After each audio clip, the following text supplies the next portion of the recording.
Well, it seems each week we see new polling that shows just how strong One Nation has become. Overnight, new Redbridge data published in the Australian Financial Review has brought even more good news for the party. One Nation officially Australia's most popular political party with a potential first preference vote of 31%. That's higher than the government's 28% and leaps and bounds ahead of the coalition's 20%. Now, once preferences come into play, the ALP is ahead 51-49 against One Nation, but it's clear there's an orange wave coming for the parliament at the next federal election. Pauline Hanson is the leader of One Nation. She's on the line. Senator, good morning to you. Good morning, Mark. Prime Minister Pauline Hanson. How does that sound and could it happen? Well, Mark, let's just take it back a notch or two. Yeah, right, okay. I'm having shakes now when you said that. But anyway, listen, I haven't been in this long race for my health, and it's like a marathon race. You know, you've got to last a distance and get there, but that's what we have. It's another year and a half, 2 years before the next election. Let's see how we go. But people are screaming out and crying out for change. I've been on the last 4 days from 8 o'clock in the morning till about 10, 11 o'clock at night, just speaking to people, speaking engagements, getting out to country areas, and people want change. They're fed up with the two major political parties. And I tell you what, I feel in a lot of ways I feel vindicated by the polling that's coming through, but like I said, the true polling day is on election day. Could it happen though, Pauline? You in the lot? Well, I'm not going to back away from it. You know, if I'm out there pushing as leader of the political party and pushing my policies and telling people what I want to do for the country and my country, I've got skin in the game. You know, this is my country. I'm not just here as a politician. I'm here as a representative of the people, having a voice. I'm sick and tired of the way things are going. And, of course, do I have the ability to do it? You bet I have. I'm backing myself, Mark. I'm not going to back away from it. You know, it's not a job for everyone, and it takes a lot of guts and determination. But, Mark, what's important? I don't know everything. So what you do is you get the good people, you know, around you to make it happen. If you don't put your mates in, this is not a job for the boys. This is a job to get the right people around to make the decisions. And that's where I'd be hard about it. You know, it's not, you know, because the unions say you've got to have these number of members representing unions. It's not about big business, all the rest of it. It's getting the right people to work with me to bring about change. All right. Well, with that said, Pauline, to be Prime Minister or even opposition leader, you need to sit in the lower house. I know you've said that you're considering Mark, no, it. What's left to consider? Surely you're going to make a run for the lower house. Mark, you don't have to, because it's only convention that says the Prime Minister comes from the lower house. John Gorton was in Prime Minister from the Senate for 3 months. So the Constitution does not stipulate that you have to be the lower house to be the Prime Minister. So there's a lot to be taken into consideration. Yes, I am considering standing for a lower house seat, but I'm not going to determine that now. Still another year and a half, 2 years outside the election. Mark, I can tell you, they will go after me.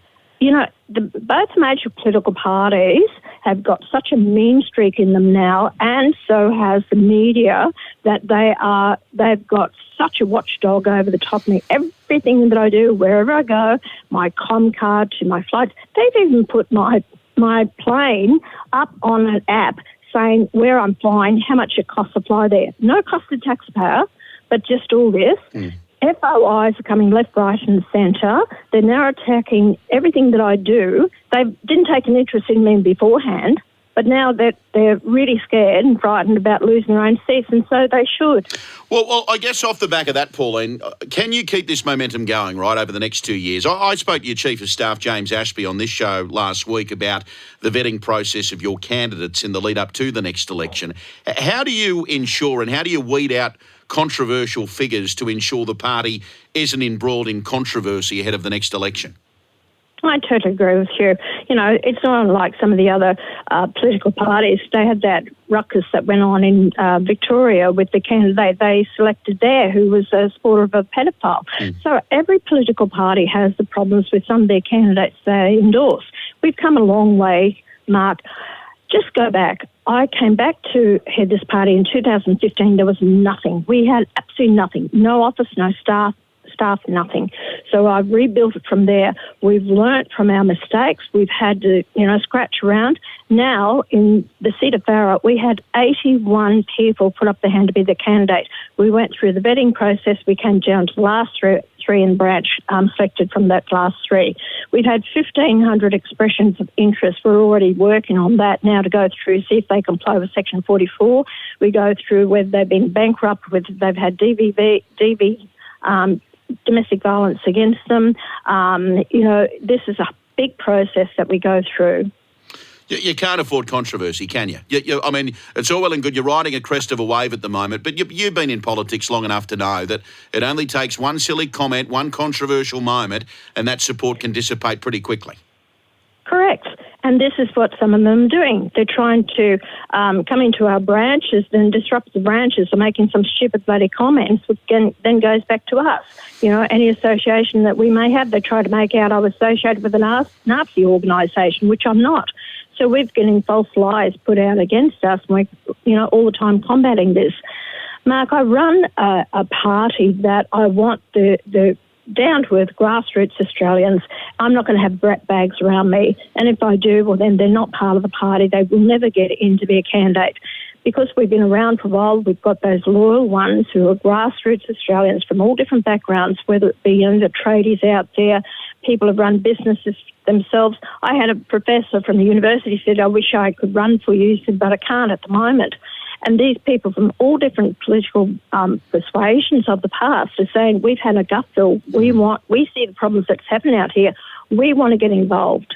Well, just on that, what is the one issue? I mean, when I go down to the local shopping centre, Pauline, people stop me and say, Mark, I've turned on Labor, I've turned on the Coalition, I'm voting One Nation. What's the one issue people stop you in the street, Pauline, in your travels and say, Pauline, you've got to do something about this? What's the one issue that overwhelmingly comes to you from the electorate? Well, the cost of living.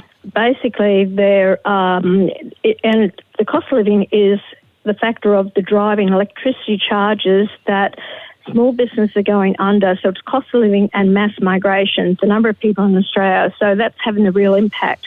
That's why people don't trust the major political parties anymore, because they've been responsible for this situation we're in now. They don't like the way the country is going. So they're understanding the congestion on the roads. You can't get in to see a doctor. You can't get in, to the hospital to have your operations.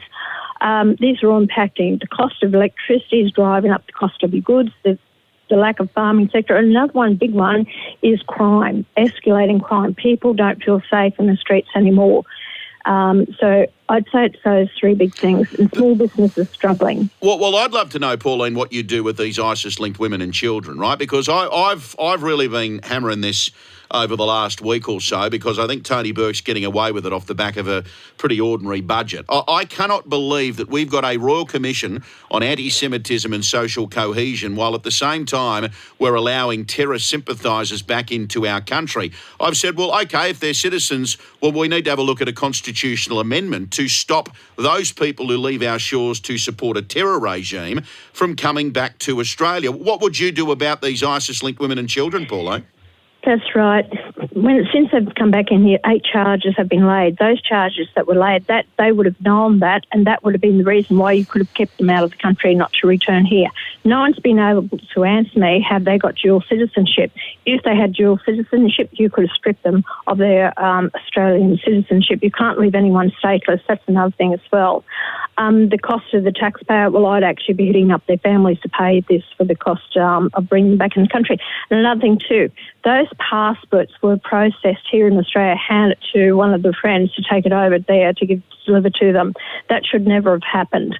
So there are instances there that they could have stopped it, or it's been going on this long, but they wanted them in the country. A lot of these Muslim electorates down there are predominantly in Burke's and Clare's and Bowen's electorate, and this is why they want it. And they're sympathisers of the Muslims. I don't care what Albanese says and gets up there and says, and Burke says, no one in the wide world. And I've been so strong on this that I don't want these radicals here in Australia. You've got 18,000 under a watch list, I don't know for what reason, and then you've got 220 that possibly are of this ilk that we're watching them. Stop them coming in the country in the first place. And as I said, ban the burqa. If you ban the burqa, that will stop these people of mindset who wear the burqa, control their women, and have that mindset. They will not come to Australia in the first place. Well, just on that, Pauline, and I want to ask you this, and I've wanted to ask you this for a long time. I know it's a hypothetical at the moment. If you were to become Prime Minister, you would need to be a Prime Minister for all Australians. You've been outspoken about various ethnic groups over the years, and some people to this day still call you a racist. So my question, Pauline Hanson, is can you actually be a Prime Minister for all? Of course I can be a Prime Minister for all those who want to be Australians. You know, I did a radio interview just before and they said, oh, well, it will come down to the Chinese and the Indians in these communities of how the vote goes. And I thought, hang on a minute, why are we determining whether they are Chinese or Indians? Aren't they Australians?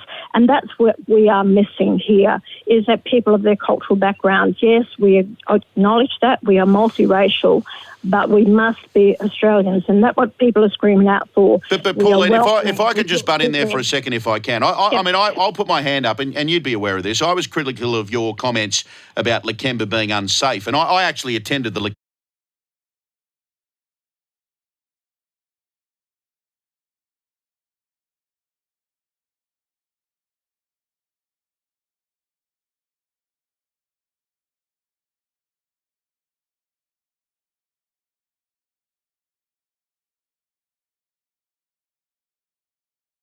Lakemba night markets to coincide with Ramadan, and I met some wonderful, wonderful people. As Prime Minister, though, would you visit Lakemba, which falls into Tony Burke's electorate? I'd go to the festival. I've gone to the Chinese festival, Chinese markets and different things. I'm there down in Adelaide, the big Chinese market down there. I went to the Sikh temple when I was in WA last time. I did a speech before them.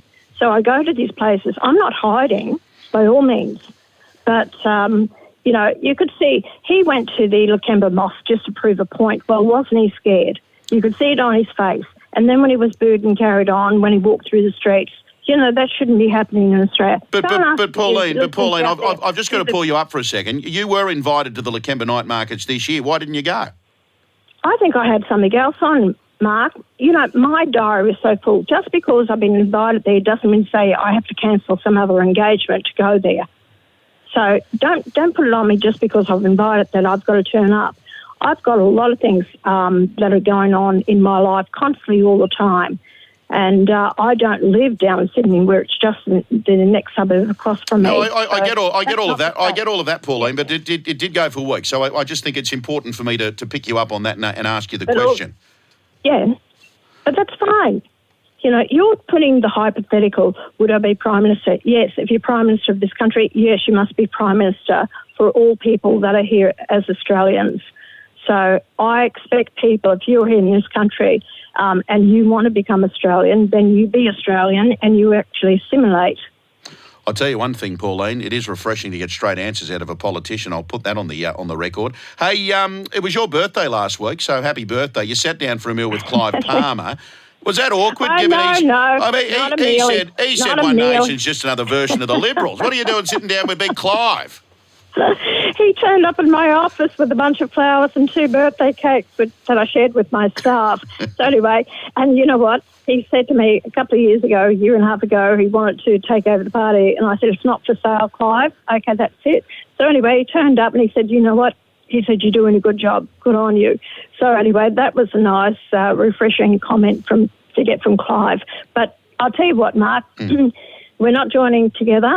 We are not going to be partners in politics, and he definitely won't be standing there as a candidate for One Nation. So I'll put that to rest. All right. One last one before you go. I'm not ageist at all, right, Pauline? And I want to make that very, very clear.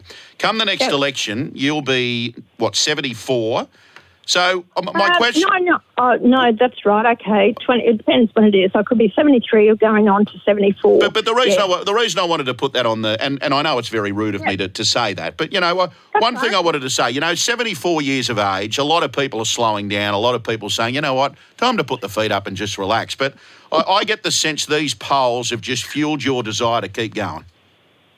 You know, Mark, I was already fueled to keep going because people were trying to write me off for the last election, but I'm still here anyway. You know, how long is a piece of string? It will come down to my health. I've got nothing wrong with me. I take no medication, nothing. I've got more energy in me than a lot of these other people. My staff are flat out keeping up with me from 8 o'clock in the morning till 10, 11 o'clock at night.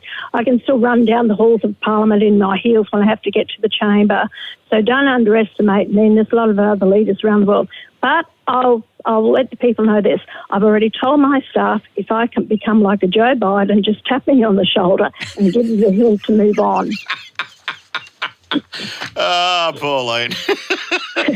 You make me laugh. True. Yeah, well. True. And I'm not myself. Do you think there's one member of Parliament there I think should move on? I think he's past it, but I'm not mentioning any names. Come on, you've got to tell us who it is now, Pauline. No, you can have a guess yourselves, but anyway. Does it rhyme with Amphoe Albanese? Yeah. But anyway, have a guess yourselves. All right. But no. Anyway, it's I'm passionate about what I'm doing. I want change for the country, and it comes down to who's the right person to do the job. So it's not about Pauline Hanson becoming Prime Minister. It's getting the right people around into that position to make change for the people out there. All right. Well, next time you're in Sydney, pop into the studio. I reckon there's a whole heap of listeners here that'd love to have a chat to you and put some questions to you as well. Can we do that? Yeah, love to. Awesome. Love to. Talk to Jane. Let's tee it up. All right, Pauline, we'll chat soon. All right. Bye, Mark. Bye-bye. Thank you. No worries. Pauline Hanson, leader of One Nation. So there you go, folks. What do you make of that? 131873, the number. I know it's a hypothetical. But the one thing is, I mean, you can hear the determination. And just from my point of view, as somebody who sits here and interviews politicians, it's just so refreshing to get a straight answer. You don't get the word salad from whether it be government ministers or opposition. It's just, this is what I think. And if you don't like it, stuff you. That's why people gravitate towards One Nation, and in particular Pauline Hanson. She's been talking like that for a long, long time. You know, there's been some very outlandish statements over the years, and I just wanted to pull her up on the whole Lakemba comment because she was invited earlier this year to go to the night markets, and it goes for weeks. So I had to challenge her on that. And I know there's some people here saying that aren't too happy for me taking her up on that point, but I can't sit here and just give politicians a free rein. You know, you got to challenge people when they say things that you don't necessarily agree with. Having said that, I totally understand why people are gravitating towards Pauline Hanson and One Nation. The polls say it for themselves. 31% of the primary vote, higher than Labor, higher than the Coalition. They keep this going for 2 years. It's going to be a very, very interesting election.